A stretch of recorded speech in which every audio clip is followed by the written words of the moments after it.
is a very informal video. I'm just trying to give you an idea as to some of the stuff that I've got in my shop. Like I said, a very, very, very informal video. Okay, let's take a look around. This is some of the furniture which I've been working on. It's the mission style furniture computer desk. I have the roller slides that I put in there, drop down front, it's held in place by magnets. Just the sliding doors, just the cheap slides here. But I had a heavier duty slide on the computer desk because I found with my own computer desk, putting weight on the board tends to have a bit more flex than I like. All the mortises are put in here, but because this is production work, I actually do a lot of face frame work. You can see up in there maybe, well you can't because of the desk. There you go, pocket holes. I used the Craig pocket hole jig there. Okay, let's go over to the equipment here. Let's take a look at some of what I've got. This is my table sander.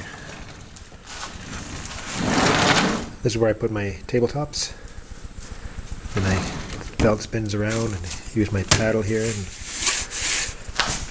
nothing too fancy. It's actually was made by a welder in one of our local communities here, a fellow in Ripley. Put it all together. This is my big old clunking bandsaw. It's 32-inch clearance there. It's old. Grandfather. We had to rework the main top pulley. It's all out of plywood with a rubber coating on the outside of the wheel. Then we had to balance it. Shows you the inaccuracy of bought-in plywood. And then some counterbores on the other side to get it balanced out right after that. It's raining now here in Ontario. Dust collector system. Got a decent blower, but we'd like to get this thing piped outside sometime instead of having it here in the shop. I'll run it across into the drive shed part of the building and put a bin there on a wagon that I can pull out and haul to the barn for bedding. That, my friends, is a cat food bag. I just had my dinner. It's a cat food bag. If the bag is down, the cats help themselves. We have a pail already for the cats, but the kittens get in here. Up on the top there, I don't know if you can see, are a couple of crosscut saws. Still use them for making wood. That way you keep warm several times. Cut it down the tree, saw it up to length, put it through the buzz saw, and then eventually, after splitting some more, heats the house through burning it.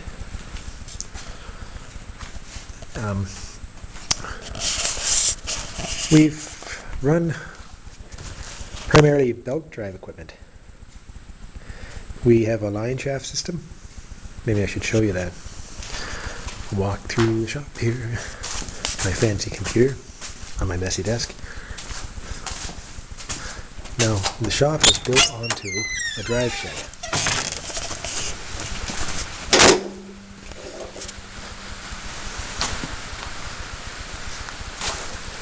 We are off the grid. What you see here is a 15-horse Kubota diesel engine. This is what we use to drive our tools, most of the tools. There are some hand tools that are electric. To do that, we have batteries hooked together to the alternator, which go cabled up to a nice inverter. That inverter has a cord which goes through the wall and into the shop.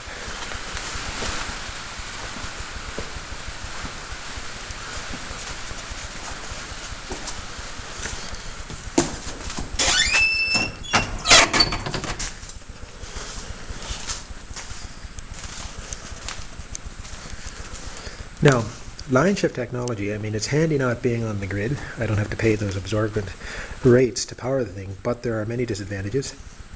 One clear disadvantage is there's no panic button. If something goes wrong on the table saw, there's no just slap the button and it goes out of gear. This table saw goes in and out of gear with a crank here. Crank it over, that puts it in gear. So to get it out of gear in an emergency, I have to get my knee here and shift it out, which isn't always handy if you're trying to hold a piece of wood down that's jumping around. Here's the whole pulley mechanism. what you see here is actually part to a tabletop router. We wanted to have it belt drive. Now we've converted a lot of electric tools to belt drive. But I had wanted a specialty router. When I started working, I was going to be making canoes. I had to deal with the dealer. He was going to pay me to make canoes.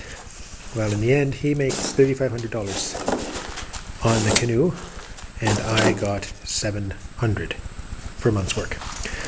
We got into furniture. I wanted a specialty router. We've got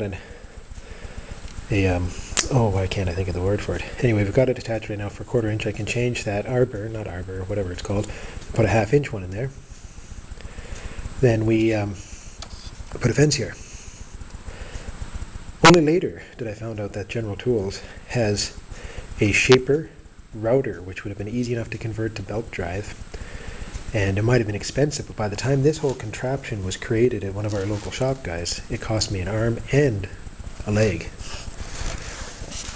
When you modify a lot of this stuff, you don't have some of the original safety features, and this is an older table saw. There was no riving knives, and I had bought it used, so any guards were long gone.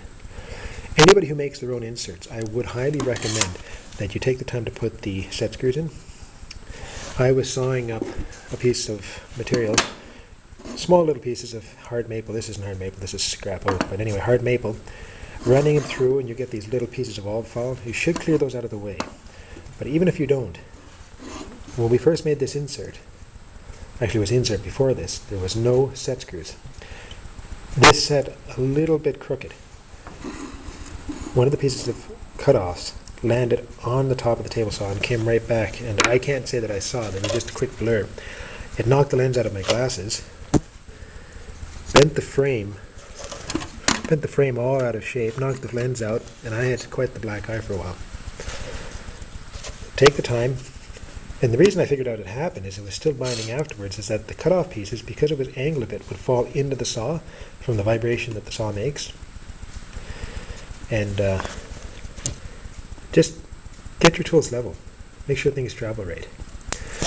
The off-feed table, well, it was a bit of an inspiration watching Mark's filming of the offset table there. I went back to the original episode 30 and saw how he did his first one. I had actually been thinking I like his legs and the basic setup, but I think I would go for something heavier, closer to a torsion box assembly, because I use this pretty well for a work table as well. We're a little limited for space here. It's not as big as I'd like. The shop is 20 feet by 40 feet in diameter. We have lots of lighting, which is nice. The outside, I don't know if you can see the pattern, those are the cutouts from doors. When they make doors here in Ontario, they cut the center out for windows. And those handy things are about 30 by 24. We space our studding on non-bearing walls so that they accept them, and then we, if necessary, strap an outside wall or just cross over the studding. And we use those. It's pretty good. We spray foam in between. Lots of cans went to waste for that. But I'd still recommend putting glass in between and properly sheathing the wall. Something easier to clean. This here comes from the Cretaceous era, found in sedimentary level. Well, I don't know. Actually, it's just a very, very old mortiser. And it works well. It's kind of funny. This was originally belt drive, and somebody along the line took the mechanism off, made a bracket, and hung a huge hand drill in there, I think with 2 handles on each side, and then he hooked the switch permanent and hooked through a circuit breaker, so all he had to do was flip the circuit and he had his power. We ripped all that crud off and put new spacers and bearings on, and belt drive down through to the line. I've got every gearing here, and then to the line shaft, and if you can watch, that puts it in gear. This other belt goes to the drill press. Like I said, pretty well everything's belt drive. There's an additional back in there, an alternator to give additional power, so I'm always charging a battery. And there's a little bitty inverter for charging my cell phone. Anyway, this is where I put my mortiser. One thing you'll notice is the only one-arm bandits to put it in a gear. For actually putting the mortise in place, you can see it's all solid. It's the table that goes up and down. There's a foot pedal here, and I push down on the foot lever, and up goes the table. So instead of having to crank on it with my arm, which is kind of handy, I've got a bad case of tendonitis, all I have to do is put my fat into it, and up it goes. That's the basic tooling. I've got the jointer. This is kind of funny. It's actually not my jointer. I traded with another man. I had a small 2-foot old Beaver unit. Beaver became Beaver Delta, which became Rockwell Delta. Beaver is extinct now, even in Canada, I guess. And this was used by a fellow who was also in the canoe business. That's how I found out about the canoes. He was making paddles, and he did not need such a huge jointer. He got this at a reduced price. The lever for the off fence was broken. Oh, I thought, oh, they just made a new one, that's all, something cheap. Didn't think any about it, but we have discovered that this must have fallen, which was what broke the rear. When we put a level on there, right about here, there's a bit of a dip in the table, which tells me that this came down hard at one time. We would like to invest in a new one, and if I invest in a new one, I'll probably invest in the spiral head, cut down on some of the chip outs. I like working with maple. It gives a nice finish, but man, the chip outs. For driving the table saw, it's interesting. I was talking already about belt drive, but you had to convert the belt drive into something that would be flexible. Some of the people that use belt drive make a long belt, and then you can still go up and down and tilt, and the belt takes it. But we didn't figure on doing that here. Line shaft wrench, we pre-installed it in the middle. If we did that system, then the saw would have to be a fair ways towards the door. So what we did is we actually went for CV joints. You auto mechanic type guys, I don't know if you can see that in there. No, I don't think so. But okay, there's the large pulley. And right here, there's a CV joint. And the shaft of the CV joint, both ends, just like you would have in your front wheel drive cars. That's what transfers the power. Now, the guy that made the machine tried to go direct at full speed. Discovered he had to put a pulley at the other end of the CV joint and slow the CV joints down. You don't drive your car as fast as I was driving my table saw. At least not legally. There's a few clamps, could always use more. There's the torsion box and the stroller that needs repair. And basically, as Mark said in his video about there's a first video I believe about the off-feed table, anything that's horizontal gets filled. I must be related to him somehow. I have quite a few children, and my boys like to work in here as well. That's what I'm hoping, is that the rocking horse will be a project they can do, so they can participate in community involvement and get a bit more hands-on experience.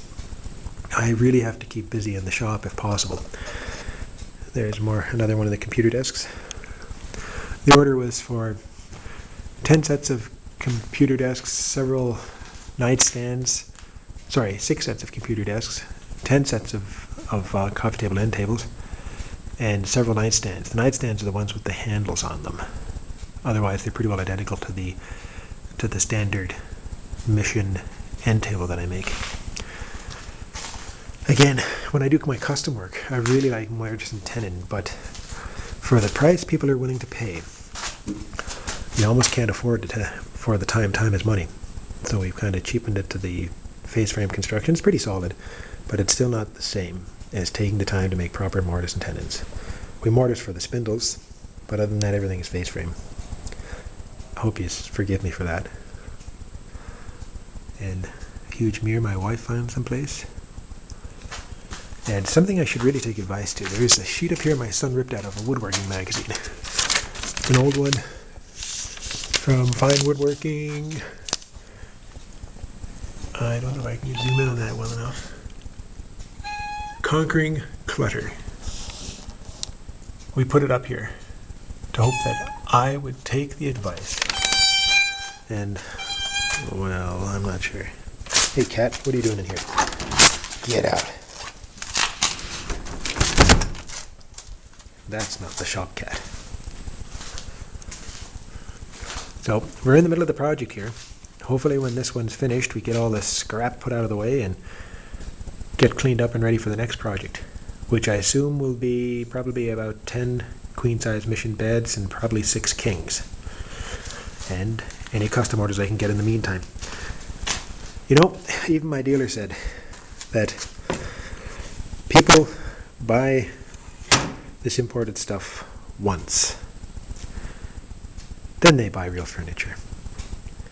But even at that, we still have to compete against those crazy prices. Well, I'm going to finish this now and get back to some work. I'm going to convert this into a file that I can upload, hopefully on the Ustream, and the rest of you can see it. Bye.